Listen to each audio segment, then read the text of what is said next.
सत्य परिस्थितीचा सविस्तर आढावा।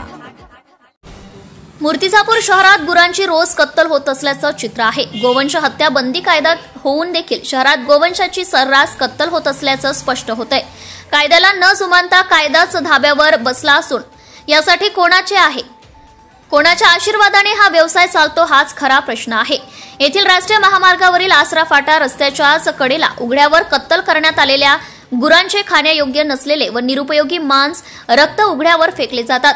जर मूर्तिजापूर शहरात गुरांची कत्तल होत नसेल तर हे रोज निरुपयोगी मांस कुठून येते हे देखील या ठिकाणी महत्त्वाचे आहे।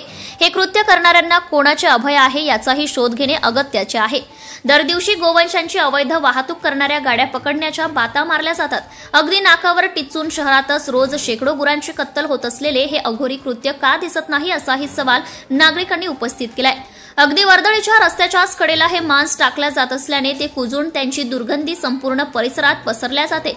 पावसाळ्याच्या दिवसात मोठ्या प्रमाणात आजार तोंड वर काढतात। अशा कृत्यामुळे घरकुल व इतर परिसरात रोगराई झपाट्याने पसरून त्या परिसरात राहणाऱ्या नागरिकांच्या जीवनाला साहजिकच धोका निर्माण होऊ शकतो। त्याचबरोबर या रस्त्यावरून ये-जा करणाऱ्यांना प्रचंड दुर्गंधी व घाणीचा सामना करावा लागतोय। महाराष्ट्र शासनाने गायीला राज्यमातेचा दर्जा दिला आहे, तरीही मूर्तिजापूर शहरात गोवंशाची कत्तल होते ही गांभीर्यजनक बाब समोर आली आहे। या घटनेकडे कोण दुर्लक्ष करीत आहे? शासन, नगर परिषद प्रशासन, लोकप्रतिनिधी, पोलीस की राजकीय पुढारी असाही जाब नागरिक या निमित्ताने विचारत आहेत। अशा प्रकारे गोवंशांची कत्तल करून घाण पसरवल्याने नागरिकांचे सार्वजनिक आरोग्य मात्र धोक्यात आणणाऱ्यांवर कारवाई होत नाही हाच यक्ष प्रश्न आहे। प्रतिनिधी Deepak Thorat, Maharashtra today 24 news, Murtizapur. Subscribe now and press the bell icon.